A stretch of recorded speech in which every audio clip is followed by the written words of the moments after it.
د شهادت ګوته لمانځه کې په کم وخت کې باید جګه ونیول شي؟ اتحیاتو چې شروع شي او که په اشهد ان لا اله الا الله کې که په دې اړه معلومات راکړي. او د دوهمې پوښتنې په ځواب کې دې باید ووایم چې علامه صنعاني په سبل السلام کې په لومړني جلد کې 384 صفحه کې لیکي چې ځای د اشارې و موضع الاشاره عند قوله لا اله الا الله چې کله نفي وي دلته به ګوته پورته کوي او په اثبات کې به ښکته کوي.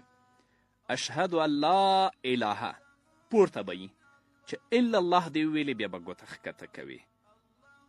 او همدغه مسئله علامه کاسانی په بدایع الصنایع کې هم په تفصیل سره ذکر کړې ده. او کله چې څوک اشاره کوي په اشارې سره به نیت د توحید او د اخلاص کوي. علامه صنعاني لیکي فیکون جامعا فی التوحید بین الفعل والقول والاعتقاد. همدارنګه شاه ولی الله دهلوي په شرح د موطا کې په لومړني جلد کې 150 صفحه کې لیکي چې وایي اکثر علما په دې اندي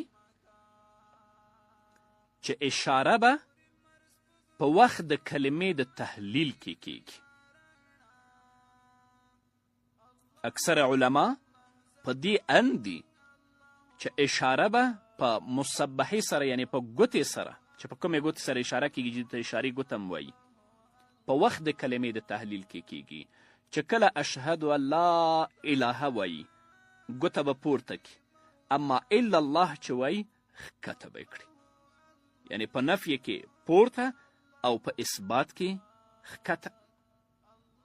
همدارنګه امام بغوي په شرح السنه کې په 3 جلد کې په 178 صفحه کې لیکي چې اکثر علماو د صحابه و کرامو نه او د تابعینو نه او د هغویو نه وروسته دا ویلي دي او دا یې غوره کړې ده چې اشاره به د ښي لاس په اشارې ګوتې سره کیږي عند کلمة التحلیل.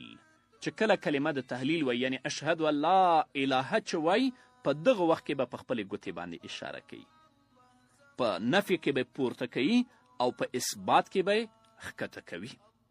او شاه ولی الله په شرح د موطا کې لیکي چې د امام ابو حنیفه رحمه الله مذهب همدا دی چې په وخت د کلمه د تحلیل کې به اشاره کوي، په نفی کې پورته او په اثبات کې به بیرته ښکته کوي.